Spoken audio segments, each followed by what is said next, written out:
Welcome to Pasqual's Eye on the Arts, with special guest star Sir Lady Java, transgender entertainer and activist. She opened the door to sexual freedom and gay rights, winning her battle in the California Supreme Court against the Los Angeles Police Department. Here we are in the hills of the Mid-City, and guess who lives here? A legend. Her name is Lady Java. I go way back. And my people have been very kind to me. It makes me feel so good. When you say your people, are you speaking of the transgender community? Yes, I am. Yes, I am. You know, when I was very young, 21, now I don't want to say my age, but when I was 21, they say, oh, she's the queen of the punks. The queen of the punks. That hurt me so bad. When they said that, they were all laughing, but it didn't matter. I held my head up high and I walked. There wasn't many queens.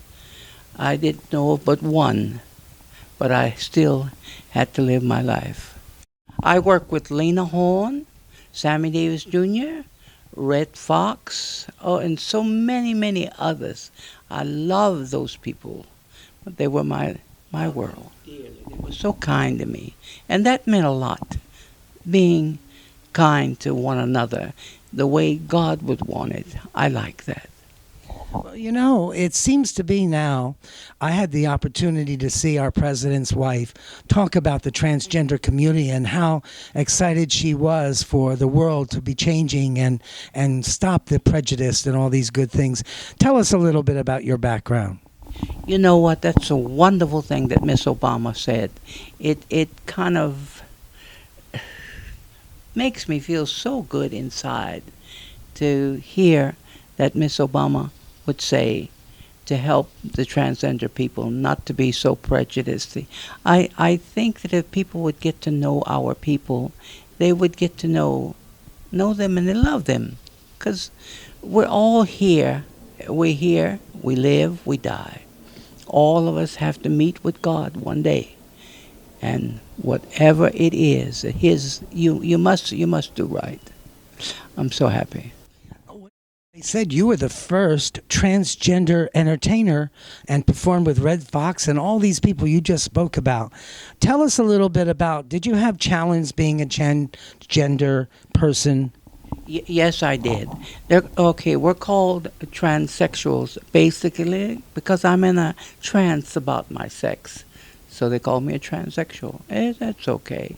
The others are drag queens and they're all my people. How did you actually are able to live in this society and still be a happy person?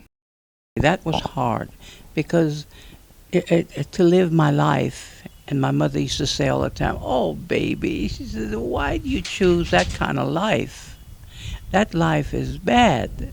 And I say, I know, Mother, but someone has to make it better. So she said, well, that's why she used to wait up for me. 2 o'clock in the morning, my mother would be in the window looking for me to come home. Because she said she never knew when someone might kill me or do something terrible to me. So my mother was the inspiration for me. Well, moms are always special. What were some of the challenges you had as a transgender entertainer? Challenges? I didn't have too many challenges because I was pretty and they couldn't believe that I was a male. The women used to say, oh, I know a woman when I see one. And one woman walked out. She didn't get she didn't believe it. Men didn't believe it. They said, I'm going to go with her to see, and I would never go with them.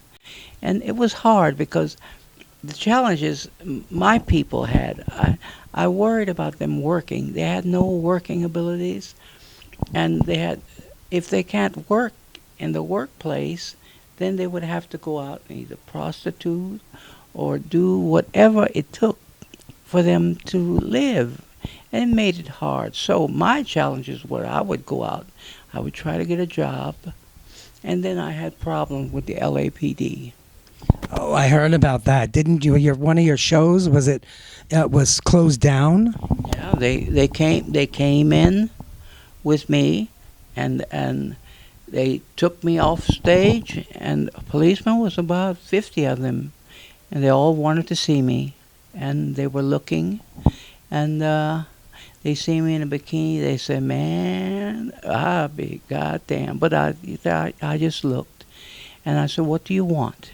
And I had 3 attorneys in the building, and there was 1 judge to see me. That's the kind of crowd that I drew.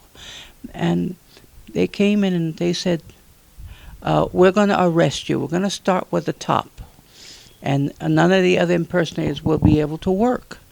And I said, "Well, what are the criteria for me? What are you doing?"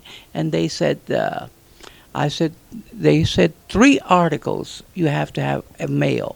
So I had on some socks, little bitty socks, and I rolled them down. 1 article, a man's wristwatch, a very thin watch, and a bow tie around my neck. I had 3 male articles on, and my bikini. And they could not, they had to walk out of the place with their head down. I went to court on it, and I won LAPD. I won the right, the verses for Java to work, meaning other impersonators could work also. Very interested in how did you live your life as a human being amongst people that were so prejudiced at that, especially at that time. Because I could not let them know. I had to live my life. I went out with women, I went out with men, and whenever I was someplace, I always conducted myself as a lady. And when I would go to the bathroom, I would make sure there were no women in the bathroom, and I would go in the bathroom when they weren't in there. And a man would wait at the door for me to come out. I would never go in the men's restroom because I made a mistake when I was very young going in a men's restroom, thinking that that was what I was supposed to do. It caused so much chaos that I said, I'll never do that again. Well, you know, it's kind of apropos right now because everybody's talking about the transgender bathrooms and all of this stuff's going on with all of that. What do you think of all that? I think they should make a space for us because we're different, and you should not insult women by going into the bathroom with women. So if they can take the bathrooms and cut them in half, and make a way for my people, because we are here, and we're productive in society, and we'll behave, we'll obey all the laws, and we should have a place. I know you've had your shows have gone all over the country, and you've played mostly straight clubs. And some of the people that came to see you, I heard that L. Ron Hubbard came to see you once. Oh, Mr. Hubbard, yes, he certainly did. You know, I don't want to say not derogatory things about him because I love him. He was very nice. He was a wonderful man. He gave me good advice, but for him to come down and see me, it was just fantastic. I didn't know who he was until my brother said, "Oh, I read all his novels." I said, "Novels? He has novels?" And he said, "Yes, he has novels." So it was a pleasure to see him. He was a very nice man, and he thought my act was beautiful, was very well presented, and he liked it. He said, "You should stick with what you have because that's what works for you. So do that." Two legends together, whoever knew. I never knew who he was, and I was just pleased. Yeah. Tell us a little bit about your act and how you created it and who created it with you, or where did it all come from? Oh, my God. First of all, my imagination with my costumes, I would create them, and my mother would help put them together for me. Between my mother and me and a lady called Florence Bureau. She's deceased now. She worked with me for 40 years. I miss her very much. And we would get together and we would make these costumes. I would get the jewelry for it. I would make the jewelry and the bracelets and things. It was just a wonderful idea. I'm thinking back over my mother and my Florence. It makes me want to cry. Well, you know, I've known you for several years now, and in the beginning, I didn't know. I just thought Lady Java was a great lady, and I just respected you. And every time that you would walk into some place, it would stop the band. You have some pretty wonderful relatives in this city, also some of our city leaders. Oh yeah, Bernard Parks. Yeah, that's my cousin. He's quite a boy. Yeah. He ran for mayor once, you know, and he's now on our city council, and we really respect all the things that Bernard has done over the years. Chief of police. Yes. Also, his mother was very proud of him, and it makes us very proud. Right. Yeah, to know what he's done for society here. He's always helped the gay people in things that they would like to do. He's just been a sweet man. Really, he's for right. I've had a stroke, and I was not able to move my left side, and my left side of my face was twisted, and I lost a portion of my brain, and they said that I wouldn't come back, but I started praying to God, and the Almighty God has brought me back, and I'm very, very pleased with that. A stroke is not to be played with, honey. Take care of yourself. Eat right. Yes, LAPD said I had to go to court that drag shows could not be allowed in the city of Los Angeles. So I went to court on it. The rights for my people to work. And then you accomplished that. I accomplished it, yes, because they needed to work. You see, I didn't so much need the money because I was working, but my sisters after me needed it, and I had to make a way for the drag queens to be able to work in the city of Los Angeles, and that was important to me. And so I went to court with LAPD, and I won. I had a big hat on, and they wanted me to take it off, and I refused to take it off because I was a woman and I could wear a hat. I dress as a woman, and the hat was a part of my attire. So you actually live your life as a woman. This is who you are and what you are. Thank you. That's who I am. I dress as a female. I live as a female, and that's who. And I try to do it to the best of my ability. I try to wear beautiful outfits so that a woman can be proud of me when she sees me. I don't dress for men. I dress for women. And I've always done that. I tried to put shows together. I put together drag shows, and they were very nice. I used to put them on every year, and the people would come, and it was so nice. And they would come up in their cars and the chauffeur limousines, and it was very nice. But today, people aren't as elegant as they were then. So we don't put on the shows anymore. But I love putting them on. I love seeing the girls happy. They say when Lady Java goes out, it's a show in itself. And you design all your own clothes for your shows. How did that go about? Yes, I design my own clothes because I have a certain net for clothing, and I just like that. I enjoy making a woman beautiful. And if I make myself beautiful, it makes the females beautiful. It also makes the queens beautiful too. Yes, being from Louisiana and being from a mixed race, French, Indian, black, Spanish, German, and I asked myself, oh boy, what am I? I'm like a goulash. But it makes me happy to be able to do things for my people.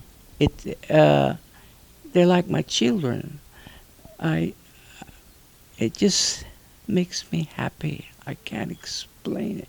But New Orleans, yes, I brought the spice, and New Orleans has quite a spice. The gumbo and the jambalaya, whatever. Are you a cook also? Do you cook? Oh, yes, baby. Every woman cooks. I'm a cook. She has so much publicity. We could be here for all day and night. But anyway, here's something that came from Variety when she was in Atlanta, Georgia. It said, Java loves people and really enjoys entertaining people. Here we are in the hills overlooking the mid-city of Los Angeles, and we are in Lady Java's abode. I'm so proud again to be here with Lady Java in a new hat and wearing one of my creations, believe it or not. Yes, how do you like the necklace, darlings? I have a review here, concert review from Variety. In March, we won't say the name or the year, but anyway, they said your opening show was with the singer Lady Java, Sir Lady Java, and the ventriloquist act Richard and Willie, I guess. The latter is the routine is extremely funny. Richard Pryor was there and Don Rickles. Wow. Yo, yeah. Richard Pryor was a good friend of mine. I loved him very much. You know, it's so funny. You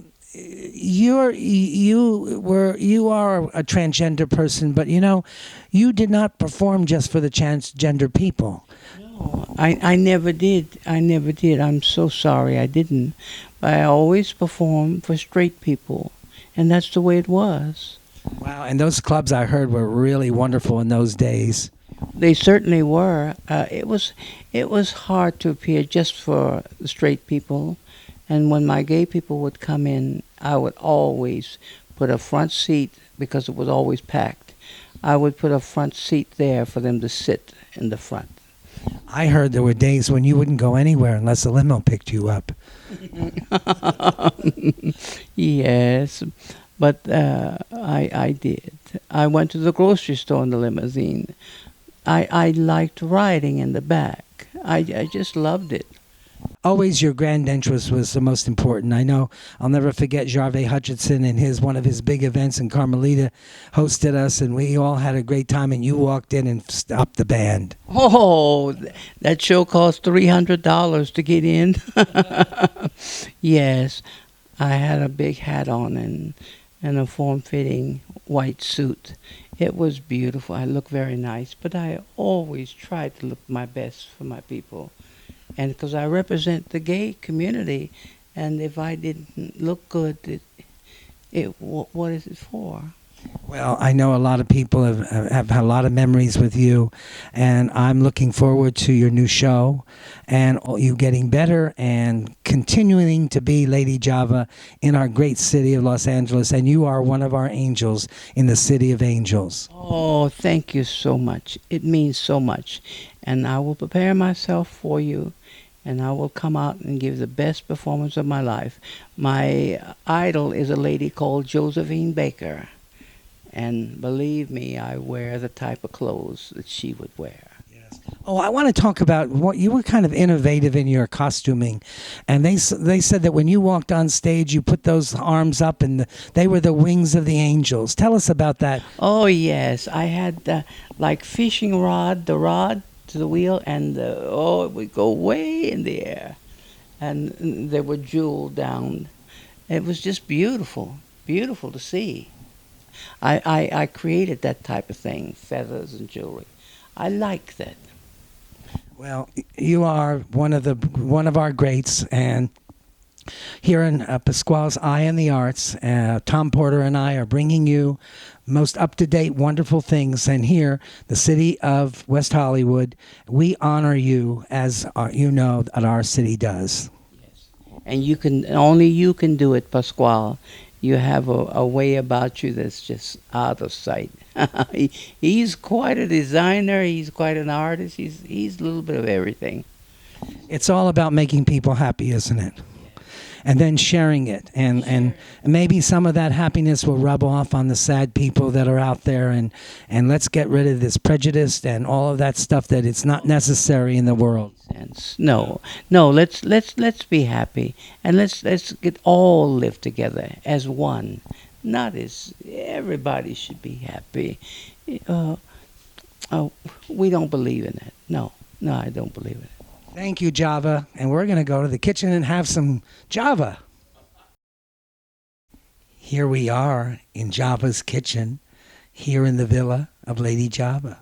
Anyway, Java, tell me about the Java part of your life. Where did Java come from?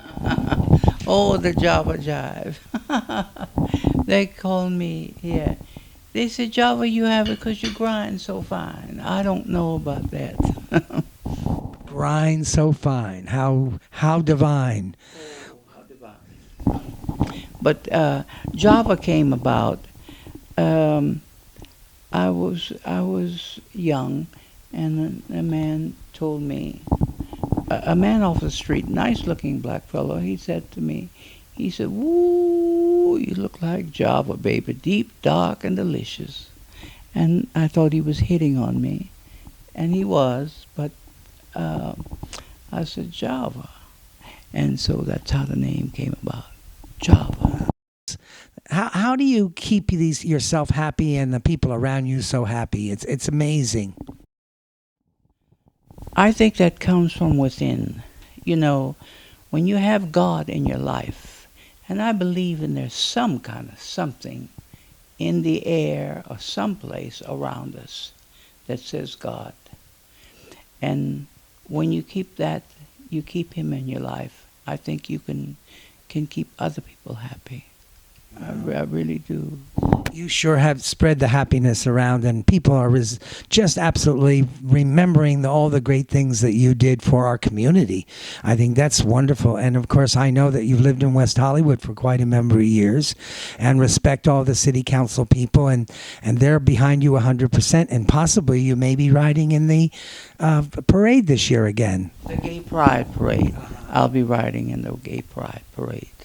And this is my first time in the parade. I've never really wanted. I remember when the Pride first started, there was a minister, and they arrested him because he used to do things for the gay community to help them. And he wanted me to be the, what do you call that? The mistress of ceremony, to lead the parade. Right.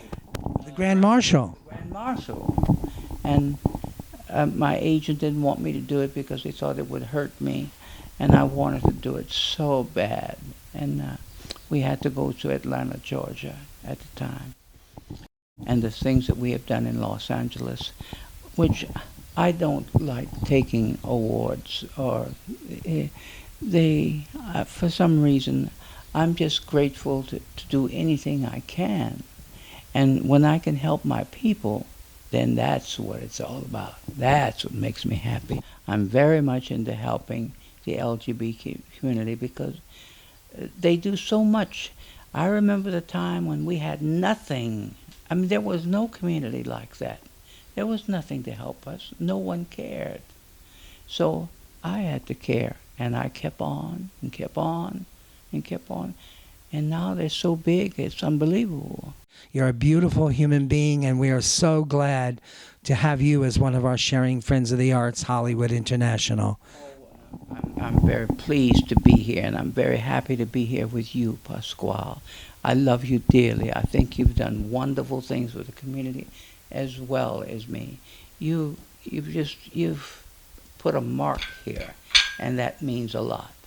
So important for humanity, for all of us to come together and love each other and do good things and have good work habits and just be able to create, because creation is the thing that makes it work. And you are your own creation. So thank you so much, Java.